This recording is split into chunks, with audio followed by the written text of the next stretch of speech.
Hello, good morning students.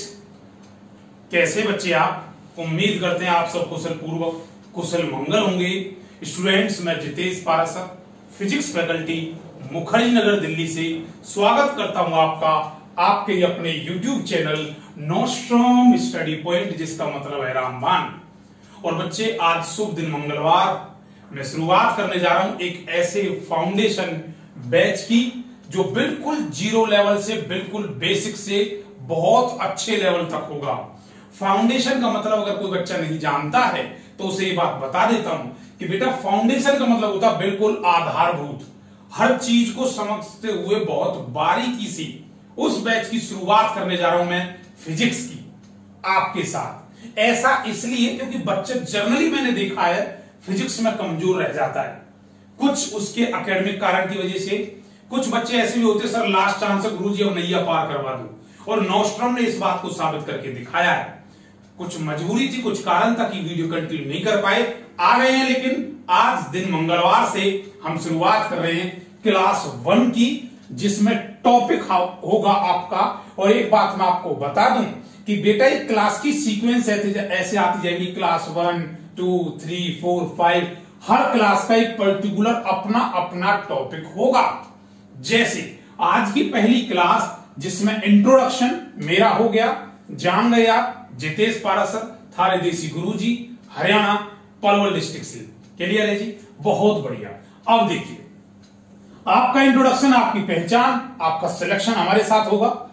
आप विश्वास बनाए रखें, ठीक है जी? चलो बेटा, अब इंट्रोडक्शन क्या है? इंट्रोडक्शन भी, ये इंट्रोड जो वर्ड है ना, इसका मतलब गुरुजी इंट्रोडक्शन सिलेबस से। जब हमें सिलेबस की बहुत बारीकी से जानकारी होगी तो हमें ये बात पता लग जाएगी। और एक बात और बता दूं, इसमें मैं फाउंडेशन बैच में कौन सा पार्ट लेके चलूंगा ये भी थोड़ी देर में पता लगेगा। जैसे देखिए, इंट्रोडक्शन की बात करूं तो इसमें 2 पार्ट आएंगे बच्चे। एक आएगा आपका 11th वाली फिजिक्स का पूरा पार्ट, और एक आएगा 12th वाली पूरी फिजिक्स का पार्ट। अफसोस की बात बस इतना है, जो बच्चा अब कोरोना काल में पढ़े थे, जिन्होंने 11th और 12th करी थी, उनके लिए दुखद बात है कि उन्हें हर कॉम्पिटिटिव एग्जाम में ये चीज का सामना करना पड़ेगा कि यार वो जानते नहीं है किस में कौन सा सब्जेक्ट में कौन सा चैप्टर कहां आया। मैं बार बार बताना चाहता हूं, वो बच्चे जो चूक गए हैं, जो 11th ढंग से नहीं कर पाए कोरोना की वजह से, 12th नहीं हो पाई, वो पढ़ सकते हैं, कर सकते हैं। बहुत सुनहरा अवसर है तुम्हारे पास। ऐसा बच्चा जो अभी हाल ही में 11th में आया, 12th में आया, वो पढ़ सकता है। और ये कोर डिफेंस को रखते हुए बैच है, पूरी तरह foundation batch. Air force, x group और इंडियन नेवी, और जो भी बच्चा जो तैयारी कर रहा है नीट या 12th लेवल तक का अपना बेसिक पूरा 11th 12th करना चाहता है, वो फाउंडेशन बैच को ज्वाइन कर सकता है। क्लियर है? ये फाउंडेशन बैच आपके लिए बिल्कुल फ्री रहेगा, बिल्कुल फ्री, आपके नोस्ट्रम स्टडी पॉइंट पर। नोस्ट्रम वर्ड का मतलब बेटा रामबाण। चलिए, ये 11th और 12th इंट्रो की बात करूं तो 2 पार्ट आते हैं, एक 11th जी, एक 12th। वीडियो डेली आएगी बच्चे, क्लास वाइज आएगी, नोट्स बनाते चलना। अब जो ये 11th और 12th है, और एक बात और बताना चाहूंगा, बोर्ड एनालॉग है, डिजिटल नहीं है, स्मार्ट बोर्ड नहीं है, लेकिन कंटेंट अपने यहां का बहुत बेहतर मिलेगा। और ये आशीर्वाद रहा बजरंगी का कि सिलेक्शन सूची में बहुत बच्चों का नाम दर्ज हुआ है। ठीक है, जरूरी नहीं होता कि बहुत अच्छे दिखावे से भी आप बहुत अच्छा कर पाओ। पढ़ने वाले, करने वाले, 3 और टप्पर के नीचे भी सिलेक्शन ले जाते हैं। उन्होंने भी अपनी अपनी सफलताएं, चुनौती देने वाला होना चाहिए, कहीं से भी सफल हो सकता है। बात समझ रहे हैं? चलिए, अब 11th और 12th की मैं बात करने जा रहा हूं, तो बच्चे अब हम पूरी तरह फोकस करेंगे अपने कंटेंट पे। यहां ध्यान देना, इंट्रोडक्शन हो चुका है मेरा अपना सिलेबस का, बैच का। 11th और 12th यहां 2 पार्ट हैं, हम लेके चलेंगे पहले, सबसे पहले 11th के पार्ट को, ठीक है जी, और 12th। अगर इसमें देखा जाए 11th वाले पार्ट में सबसे पहले जो यूनिट आती है वो unit and measurement. Unit and measurement. एक बात और बता दूं, इस फाउंडेशन बैच जो रहेगा ये आपका बाइलिंगुअल रहेगा, मतलब इंग्लिश और हिंदी दोनों में पूरी तरह से आपको एक्सप्लेन किया जाएगा। मोस्ट प्रोबेबल ज्यादातर इंग्लिश में दिख सकता है, लेकिन मैं आपसे ये वादा करता हूं, यहां जो हिंदी मीडियम का बच्चा बैठा रहेगा ना, उसको भी ये बात समझ में आएगी। क्लियर है? ध्यान से रखना, सोच समझकर। यूनिट एंड मेजरमेंट बोलो बेटा बात क्लियर है। इकाई और मापन कैसे कैसे करते हैं इनके बारे में पढ़ेंगे। जनरली कोई ऐसा बच्चा हो जो पहली बार 11th ले रहा हो वो घबराए नहीं, बिल्कुल बेसिक से कराएंगे। यूनिट एंड मेजरमेंट क्या है उनके बारे में पढ़ेंगे।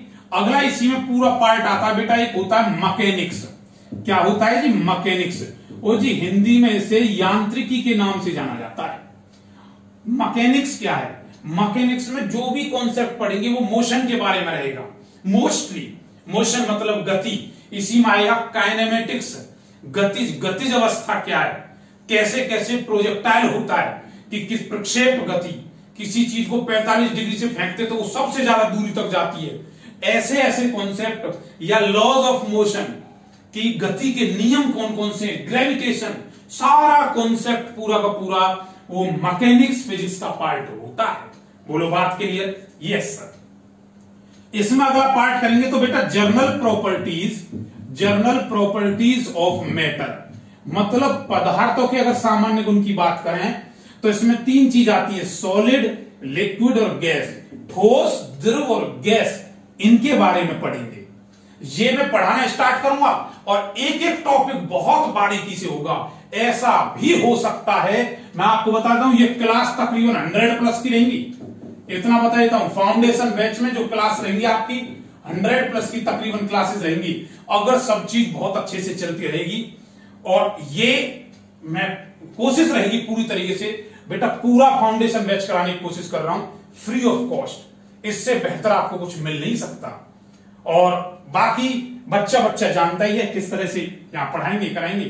तो टोटल अगर देखा जाए 4th आता बेटा इसमें हीट एंड थर्मोडायनेमिक। मतलब अगर मैं बात करूं कि जैसे ऊष्मा और ऊष्मा गतिकी है, ऊष्मा और ऊष्मा गतिकी, हीट एंड थर्मोडायनेमिक, ऐसे करके एक पार्ट बनेगा। असलियत बताऊं ना, असलियत बोलूं तो ये फिजिक्स के एक महज छोटे छोटे हिस्से हैं, भौतिकी के छोटे छोटे हिस्से हैं। जैसे इकाई और मापन एक छोटा सा हिस्सा है, मैकेनिक्स यांत्रिकी फिजिक्स का एक अपने आप में पार्ट है, हिस्सा है। General properties of solid liquid gas के बारे में पूरा एक पार्ट है। हीट एंड थर्मोडायनेमिक ये भी एक फिजिक्स का पार्ट है। और आखिरी जो 5वां होगा इसमें वो होगा बेटा आपका साउंड एंड वेव्स, मतलब जिसमें हम पढ़ेंगे ध्वनि के बारे में, ध्वनि और तरंगे के बारे में, समझ रहे हो? तो जैसे 5 पार्ट इसमें यहां कवर हुए ना, ऐसे ही 12th में भी 5 पार्ट होते हैं। एक होता है इलेक्ट्रोमैग्नेटिज्म। बोलो क्या, मेरे साथ साथ बोलना बेटा, पढ़ते पढ़ते वहां। इलेक्ट्रोमैग्नेटिज्म मतलब विद्युत चुंबकत्व, इसमें सब कुछ आ जाएगा। इलेक्ट्रोस्टैटिक, करंट, इलेक्ट्रिसिटी, विद्युत धारा, स्थिर विद्युत धारा, चुंबकीय प्रभाव। यह चुंबकीय प्रभाव एक बहते हुए धारा के अकॉर्डिंग, मतलब एक करंट के अकॉर्डिंग जो मैग्नेटिक फील्ड बनेगा वो सब यहां होगा। एसी, जनरेटर, ट्रांसफॉर्मर, ये सारी क्रियाएं सब कुछ इसमें आ जाएंगी। कोर इसमें बेटा ये न्यूमेरिकल वाला पार्ट भी होता है, इतना बता देता हूं आपको। क्लियर है? जो टॉपिक होंगे, जिस टॉपिक में न्यूमेरिकल बनेंगे, पहले टॉपिक के बारे में बताएंगे, फिर वहां 1 से 2 न्यूमेरिकल्स उसके साथ साथ बताते जाएंगे। क्लियर है? Yes sir. अगला बेटा इसमें आता है, जैसे ये इलेक्ट्रोमैग्नेटिज्म था, ऐसे ही आता है इसमें ऑप्टिक्स। बहुत मेजर एनडीए के लिए और एयरफोर्स बेटा डिफेंस के लिए कोर टॉपिक माना जाता है ऑप्टिक्स, जिसे हम कहते हैं जी प्रकाश। क्या कहेंगे? प्रकाश। ये वाला टॉपिक होगा। क्लियर है? Major topic. 3rd इसमें आता बेटा आपका न्यूक्लियर फिजिक्स। कौन सी फिजिक्स? Nuclear physics. अभी मैंने तुमसे बोला ये बात कि ये अपने आप में फिजिक्स के छोटे छोटे हिस्से हैं।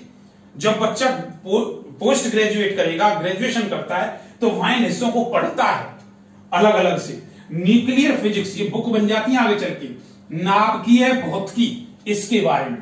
अगला रहेगा बेटा आपका मॉडर्न फिजिक्स। कौन कौन सा जी? Modern physics. मॉडर्न फिजिक्स को बोलेंगे बेटा हम आधुनिक भौतिकी। बात समझ आई नहीं आई? तो जैसे सेक्शंस इसमें बन रहे हैं, और जो 5वां सेक्शन रहेगा, जैसे इसमें न्यूक्लियर फिजिक्स हो गया, मॉडर्न फिजिक्स हो गया, लास्ट में एक और आ जाता है आपका कम्युनिकेशन वाला पार्ट आ जाएगा। ये कम्युनिकेशन, रेडार, यहां से क्वेश्चन आ जाते हैं। ठीक है, तो ओवरऑल अगर मैं बात करूं तो 5 सेक्शन इसमें और 5 सेक्शन इसमें। ठीक है जी, बोलो बात समझिए। और ऑप्टिक्स फिर से 2 प्रकार की होती है, तो इसके बारे में मुझे बताने की जरूरत नहीं है अभी। कब? जब तक गुरुजी इनके बारे में पर्टिकुलर आप नहीं बताओगे। अरे मेरा तो कहने का मकसद सिर्फ इतना ही था कि इंट्रो में बात करूं तो 2 तरह से, एक 11th वाला पार्ट और एक 12th वाला पार्ट। बच्चों में ये वाला पार्ट ज्यादातर कमजोर होता है, इसीलिए बहुत बच्चों की डिमांड थी कि गुरुजी जब स्टार्ट करो तो 11th वाले पार्ट से स्टार्ट करना। और मैंने पता कहां से स्टार्ट किया है, उस पार्ट से स्टार्ट किया जहां बिल्कुल बेसिक सिंबल, आधार कैसे दर्शाया जाता है, कौन कौन से ये दार्शनिक सिंबलों का इस्तेमाल करेंगे पूरी फिजिक्स में। एक बार पूरी 11th 12th में जितने भी सिंबल होंगे उनके बारे में वीडियो बताऊंगा। अगली वीडियो पूरी सिंबल के बारे में होगी, लेकिन आज जो सिंबल पढ़ने हैं वो कौन से सिंबल पढ़ने हैं? मैथमेटिकल टूल्स और मैथमेटिकल सिंबल आज करेंगे। कल आने वाली जो अगली वीडियो होगी, क्लास नंबर 2 जो वीडियो होगी, हो सकता है वो आज ही डाल दी जाए। क्लास नंबर जो 2 होगी उसमें मैं आपको एक 40सा सुनाऊंगा। अरे गुरुजी क्या बात कर रहे हो, 40सा? मैंने कहा हाँ, जैसे हनुमान 40सा होती है ऐसे एक द ग्रीक अल्फाबेटिक 40सा। अल्फाबेटिक्स की ग्रीक के दौरान जब बनाई गई, पूरी फिजिक्स में जितने भी सिंबल्स थे उनकी एक 40सा तैयार की गई है, 40 सिंबलों की। वो हम क्लास 2 में डिस्कस करेंगे। बात समझ आई? तो इंट्रोडक्शन सर हो गया, कोई दिक्कत? नो दिक्कत। अपने को इससे कोई मतलब नहीं सर, अभी ये नहीं कराएंगे, लेकिन महज सुनने से पता लग गया कि कौन कौन से पार्ट होते हैं। बताओगे एक बार? हाँ जी सर बताइए। सबसे पहले मेरे साथ साथ बोलो, सबसे पहले क्या था सर? इकाई और मापन, छोटे छोटे मापन इकाई यंत्रों के बारे में पढ़ेंगे। हाँ, जो पार्ट ऐसे कि जिन्हें मैं देने वाला हूं कि बेटा वो सिर्फ लर्निंग वाले पार्ट हैं, तो जितनी भी पीडीएफ भेजूंगा वो t.me the coach of physics या टेलीग्राम चैनल पर डायरेक्ट सर्च करना, फिजिक्स बाय जितेश पाराशर, वहां मैं पीडीएफ भेजूंगा और वीडियो का लिंक सबसे पहले मैं वहीं भेजता हूं। ठीक है बेटा? मैकेनिक्स हो गया, यांत्रिकी, प्रॉपर्टीज ऑफ जनरल प्रॉपर्टीज हो गया, बात समझ आई? ग्रेविटेशन, गुरुत्वाकर्षण किसमें आ गया? इसमें आ गया। वर्क पावर एनर्जी, कार्य ऊर्जा शक्ति किसमें आ गया? इसमें आ गया। मेरी बात समझ पा रहे हो? बहुत अच्छे से बात क्लियर है। अब जो हम स्टार्ट करेंगे बिल्कुल यहां से स्टार्ट करेंगे, यूनिट एंड मेजरमेंट। एक बात और बता देता हूं मैं आपको, सुनिए ध्यान से। बच्चा ये चाह रहा है कि सर हमें नहीं पता एग्जाम कब तक होगा, क्लियर है? वो एग्जाम को लेके थोड़ा सा परेशान है। मैं आपको बता देता हूं बेटा, थोड़ा एग्जाम थोड़ा भी लंबा जाएगा, ये टाइम ड्यूरेशन थोड़ा सा लंबा जाएगा, लेकिन अंदेशा दे रहा हूं थोड़ा सा लंबा जाएगा। अब आप समझ जाओ क्या है कि अगस्त तक, आप अगस्त के बाद आप समझे थोड़ा बहुत, तब तक हालात सुधरेंगे, क्लियर है? टाइम तुम्हारे पास इतना अच्छा है कि तुम सिलेबस बहुत अच्छे से कर सकते हो। याद रखना, जब मैं सिलेबस कराऊंगा तो एक एक प्रोसेस रखूंगा। पहले वीक 1 में ये क्लास होंगी, वीक 1 वाइज, वीक नंबर 2 ऐसे, वीक नंबर 3। अब आप लगा लो 4 वीक, तकरीबन 4 से 5 हफ्ते यहां गए और 4 से 5 हफ्ते यहां गए। 4 से 5 हफ्ते का मतलब बनता बेटा 1 महीना। 1 महीना तकरीबन आप 1 मंथ यहां मान लो और 1 मंथ यहां मान लो, और एडिशनल अगर कहो तो 15 डेज, मतलब 2 से 2.5 महीने में, 2 से 2.5 महीने में आपका पूरा फाउंडेशन बैच होगा, पूरा कंप्लीट। और वो किस पे होगा? नोस्ट्रम स्टडी पॉइंट पर। समझ पा रहे हो? तो इसलिए मैं चाहता हूं जितना हो सकता है इसको शेयर करो, बच्चों को बताओ। कुछ बच्चे जो खफा थे जिन्हें, या कुछ बच्चे ऐसे थे जिन्हें टारगेट के प्रति नहीं थे सचेत, अरे यार सोचो सर वीडियो डालेंगे नहीं डालेंगे, कुछ ऐसी कंडीशंस होती है बेटा हम जो वीडियो नहीं डाल पाते, वरना कौन नहीं चाहता कि वीडियो नहीं डाले। आज है हमारे पास टेक्निकल सुविधाएं जब मिलने लगती तो वीडियो टीचर डालता है। आपको पता है इसमें आपका ही भला होना, मेरा कुछ नहीं होना, समझ रहे हो? तो इसमें जितना हो सकता है बच्चों तक पहुंचा। बच्चा बहुत ऐसा जो इससे वंचित रह जाता है, और जब बाद में उसे पता लगती है तो वो बाद में डिमांड करता है कि सर बैचेस लाइए। बच्चों की डिमांड पे मैं बैच लेकर आ रहा हूं, क्लियर है? फाउंडेशन बैच रहेगा, इस बोर्ड पर रहेगा, दिल्ली जाने के बाद ये डिजिटल बोर्ड पे हो जाएगा। बात समझ आ गई जी? हाँ जी। अपने को क्या है, अपने को सर कंटेंट चाहिए बेहतर, आप जो बोलोगे हम पढ़ेंगे और सिलेक्शन ला के दिखाएंगे। सिलेक्शन एक जिद है, ला के दिखाओगे, क्योंकि ये जो बैच है ये मिशन वर्सेस कोरोना काल के साथ चलाया गया है। मिशन जिताना है, कोरोना काल को हराना है। क्लियर है? Yes sir. इंट्रोडक्शन क्लास थी इसलिए मैंने कुछ ज्यादा नहीं पढ़ाया इसमें। अगला बेटा एक सिंबल्स है, इसमें मैथमेटिकल सिंबल्स के बारे में वो डिस्कशन करता हूं। चलिए यहां ध्यान देना, सभी यहां ध्यान देना। और वीडियो नंबर 2 में क्या आएगा आपको पता है, द ग्रीक चालीसा आने लगेगी। और उसके बाद धीरे धीरे मैं आपको बताना चाहता हूं, जैसे देखो एक छोटा सा जर्नल आपको इंट्रोडक्शन देता हूं, यहां ध्यान देना। जैसे कुछ वीडियोस जो मैंने बनाई गई हैं और ऑलरेडी रिकॉर्डेड वीडियोस हो चुकी हैं, मैं रिकॉर्डेड करके उसको रिकॉर्डिंग फॉर्म में डालूंगा। अब जैसे वीडियोस की बात करें हम, तो बच्चे देखो, जैसे नंबर ऑफ वीडियोस की बात करूं तो जैसे 15 वीडियो तक मैंने बनाया। पहली वीडियो में क्या, बिल्कुल बेसिक इंट्रो और कुछ नहीं। सेकंड वीडियो में क्या डाला मैंने, ग्रीक चालीसा, मतलब सिंबल्स सारे रखे। ऐसे ही थर्ड वीडियो, उसके अंदर क्या रखा, मोशन की जो टर्मिनोलॉजी है, स्केलर क्या, वेक्टर, ये सारी चीजें, टर्मिनोलॉजी जो भाषा हुई वो सब कुछ उसके अंदर आएगा। ऐसे ही एक वीडियो पूरी की पूरी सर्कुलर वृत्तीय मोशन, वृत्तीय गति पे होगी। एक होगी पूरी पूरी प्रोजेक्टाइल, जैसे वीडियो नंबर 7 पूरा का पूरा प्रोजेक्टाइल। तो ऐसे वीडियोस को बनाया गया। एक होगी पूरी की पूरी रिलेटिव वेलोसिटी, सापेक्ष गति क्या होती है, जो हम सापेक्ष करते हैं, कैसे कैसे उनके बीच में रिलेशन होता है, ये सब कॉन्सेप्ट होंगे। एक होगा पुली के बारे में, एक होगा लिफ्ट के बारे में। तो वीडियो टॉपिक वाइज होगी। क्लियर है? यानी देखकर तुम कहोगे सर नो देखकर, ये जो मेहनत करेंगे हम आपके लिए करेंगे। चलो बेटा, अब कुछ सिंबल्स हैं उनके बारे में मैं डिस्कशन करता हूं। और ये मैं क्यों बता रहा हूं, ये मैं इसलिए बता रहा हूं क्योंकि मैं मान के चल रहा हूं कि ये बिल्कुल रूट लेवल से टॉप लेवल तक लेके जाना है। मैं बार बार बोल रहा हूं, नीट लेवल तक का क्वेश्चन आप सॉल्व कर लोगे, लेकिन इंतजार करना। 10-12 वीडियोस देखने के बाद आपको एहसास लगेगा कि हाँ हम सच में इंप्रूवमेंट कर पा रहे हैं। ठीक है बच्चे, चलिए सिंबल्स और टूल्स की बात कर रहा हूं, वो ये इसलिए बता रहा हूं क्योंकि हर जगह पूरी पूरी फिजिक्स में उनका इस्तेमाल किया जाएगा। जैसे ये लैम्बडा आ गया तो इसे लैम्बडा बोलते हैं, बच्चों को पता ही नहीं है कि इसे लैम्बडा भी कहते हैं। ये क्या होता है, एप्सिलॉन नॉट होता है। क्लियर है? जिसे विद्युतशीलता कहा जाता है। तो ऐसी टर्मिनोलॉजी को हम स्टार्टिंग में ही बता देंगे, ठीक है जी, लेकिन वो अगली क्लास में। लेकिन अब जो सिंबल्स हैं वो कौन से सिंबल है, मैथमेटिकल सिंबल। कभी कभी देखोगे तो ऐसे लिखा होता है, जैसे देखो सबसे पहले लिखा हुआ है ऐसे, ये क्या है बेटा, इक्वल टू। बेटा ये क्या है, नॉट इक्वल टू। तो ये किसका सिंबल है, इक्वल टू। क्लियर है? ये समान का। और ये क्या, ये किसका, बोलो बोलो, नॉट इक्वल टू। तो ऐसे मैथमेटिकल्स की सिंबल की बात करूं तो ये टोटल 15 हैं बेटा। कितने हैं, 15। देखो 15 के 15 का जिक्र करते हैं हम यहां। देखिए ये इसे क्या बोलते हैं जी, इसे बोलते हैं गुरुजी इक्वल टू। कहीं आ जाएगा तो समान। ये क्या है, नॉट इक्वल टू। ऐसे ही सिंबल्स के बारे में बात करते हैं। एक सिंबल होता है बेटा ऐसे, कैसे, ऐसे।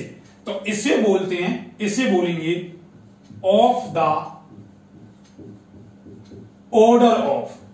और नोट करना स्टार्ट कर देना। अब स्टार्ट हो चुका सब पैटर्न। ठीक है जी, ये क्या हो गया, ऑफ द ऑर्डर ऑफ। जैसे मैंने तुमसे क्या कहा कि बेटा बताओ वो विकर्ण है, उस विकर्ण की, उसकी रेडिएशन जो है कितनी एनर्जी होगी, कितना ताप होगा। तुम कहोगे गुरुजी लगभग ऐसे लगा लो, लगभग लगा लो। अरे गुरुजी 10 की पावर 3 हो गया, कुछ भी 10 की पावर 6 हो गया। मैं यूनिट नहीं लिख रहा हूं कुछ भी। वो जो ऑर्डर बोलते हो ना तुम, वो जो ऑर्डर कहते हो वो 10 की पावर में, वो ऑर्डर को एक तरह से अप्रोक्सीमेट किया जाता है कि इसके लमसम जो होगा ऑफ द ऑर्डर, इस ऑर्डर के तहत। तो उसके आगे इक्वल टू नहीं लगाया, उसके सामने ऐसे लगाया जाता है। बोलो बात क्लियर?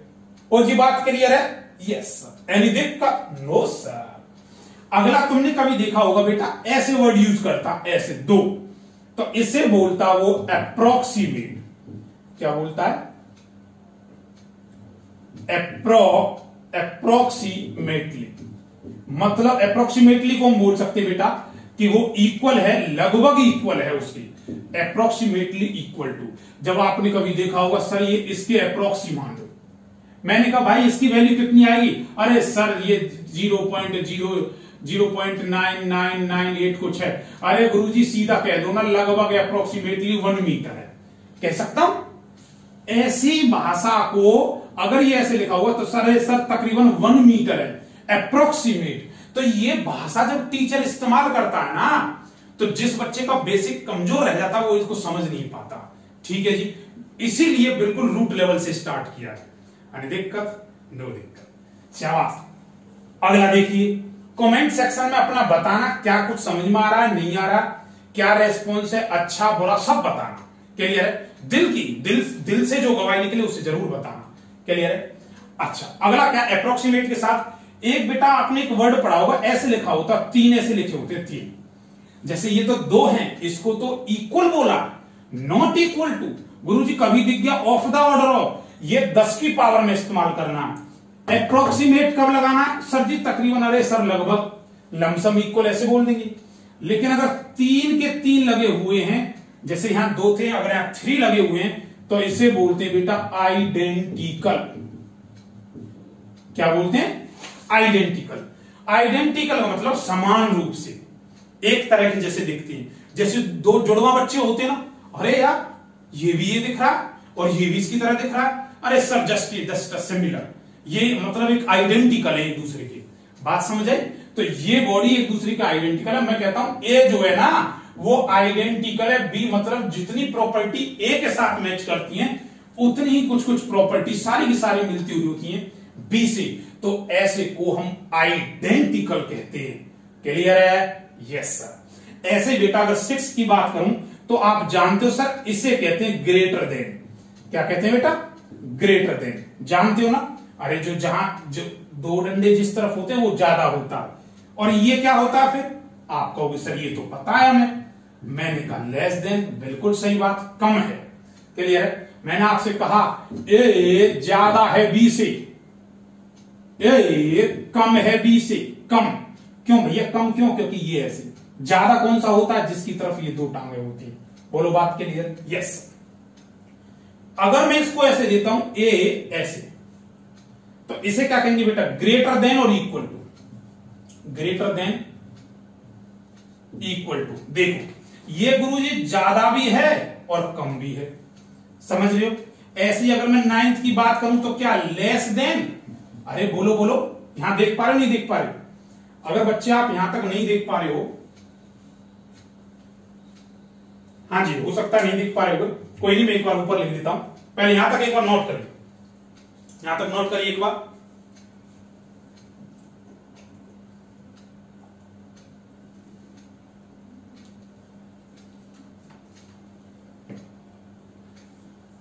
हाँ जी बेटा 6 तक दिखाई देगा ना? 6 तक। चलो तकरीबन यहां तक तो दिख रहा होगा ना? 6 तक।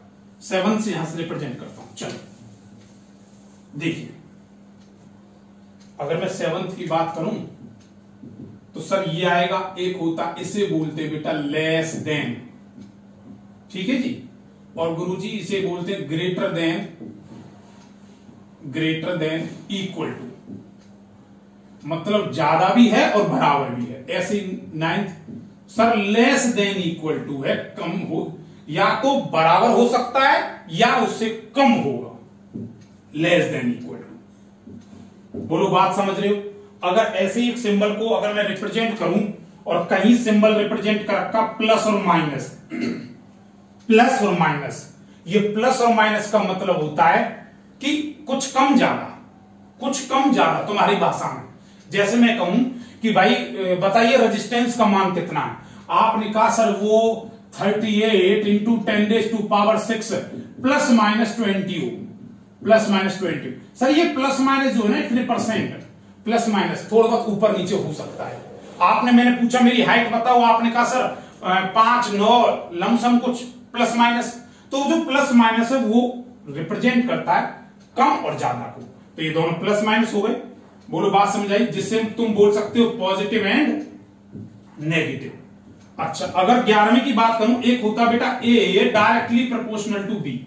इसे बोलते बेटा डायरेक्टली प्रोपोर्शनल। इसे हिंदी मीडियम समानुपाती कहता है। क्या कहता है? समानुपाती। A directly proportional to B. Physics में इसका इस्तेमाल हर जगह पे होना है और बार बार होगा। कहेगा ए डायरेक्टली प्रोपोर्शनल टू बी, जब ग्राफ बनाऊंगा तो यही बात बोलूंगा कि मैं मान चलो कह देगा कि I directly proportional to V, I V के प्रोपोर्शनल है, ऐसी भाषाएं बोलेगा। इसका मतलब होता है अगर ए बढ़ेगा, if A is increase then B is also increase. अगर ए बढ़ेगा तो बी भी बढ़ेगा, अगर ए घटेगा तो बी भी घटेगा। ये होता है डायरेक्टली प्रोपोर्शनल। अगर मैं बात करूं इसका उल्टा, एक होता है ए इनवर्सली प्रोपोर्शनल टू बी, और ए इनवर्सली प्रोपोर्शनल टू बी इसे रिप्रेजेंट करते हैं तो इसे कुछ इस तरह से बोल सकते हैं बेटा कि अगर ए डायरेक्टली प्रोपोर्शनल है, ए अगर बढ़ेगा तो बी क्या होगा? घटेगा।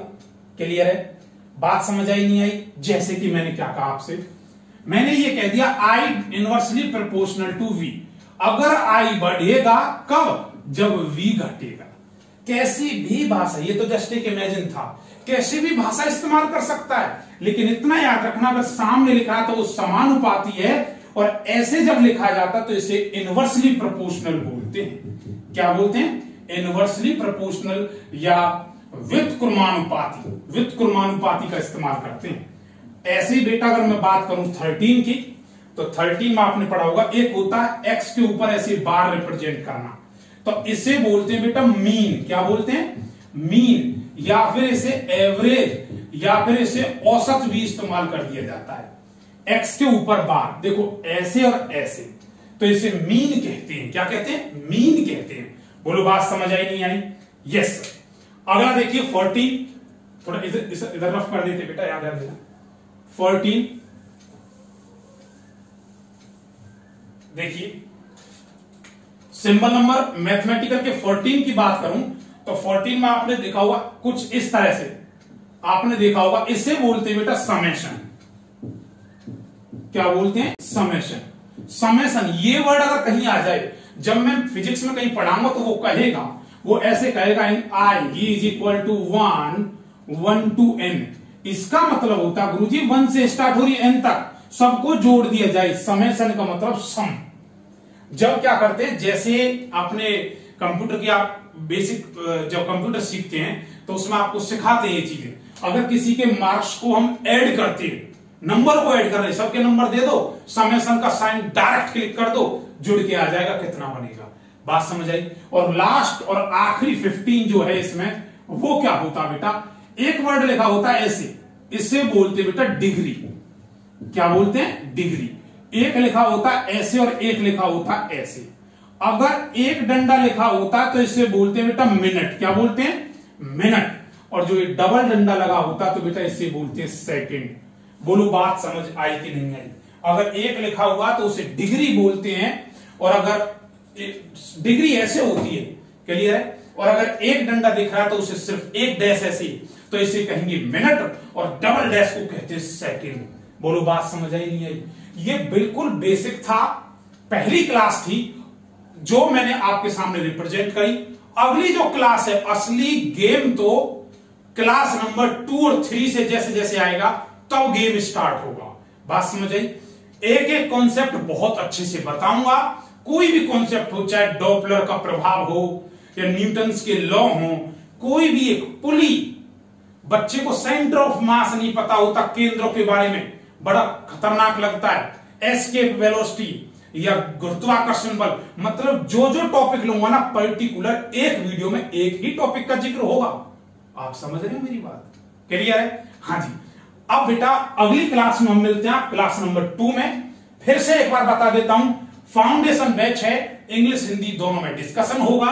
टोटल आप मान के चलिए 100+ वीडियो का टारगेट अपना है, अपना 100+ टारगेट वीडियोस रखा है। फ्री ऑफ कॉस्ट रहेगा आप सभी के लिए, बिल्कुल अच्छे लेवल से 0 टू टॉप लेवल कराऊंगा, नीट लेवल तक के क्वेश्चन भी इसमें बताऊंगा। क्लियर है? कॉन्सेप्ट को फॉलो करें। मैं जितेश पारासर पूरी तरह आपके साथ हूं, बस आपका विश्वास और प्यार चाहिए। टीचर को मोटिवेशनल चाहिए। नोस्ट्रम स्टडी पॉइंट, जिसका मतलब नोस्ट्रम का शाब्दिक अर्थ ही है रामबाण, और हम और आप मिलकर के इसे साबित करेंगे रामबाण, क्योंकि रामबाण इसने इससे पहले भी नॉस्ट्रम ने साबित करके दिखाया है। बोर्ड छोटा हो सकता है लेकिन इरादे इतने मजबूत हैं, इतने मजबूत कि अंदाजा नहीं लगा सकते। क्लियर है? हाँ जी बिल्कुल। बाकी दिल्ली जाने के बाद बेटा हम डिजिटल बोर्ड पे पढ़ाएंगे। अभी आप जानते हो सभी बच्चे, अभी पर्टिकुलर बेटा सबसे पहले स्वास्थ्य है, अगर आप स्वस्थ हो तो सब कुछ है। अभी फिलहाल घर से हैं तो घर से वीडियो शूट कर रहे हैं। चैनल को लाइक शेयर सब्सक्राइब कर दें। आपका अपना चैनल टीचर को मोटिवेशनल मिलेगा। क्लास नंबर 2 आपको बहुत जल्द मिलने वाली है। आपसे मिलते हैं अगली क्लास में। जय हिंद स्टूडेंट्स।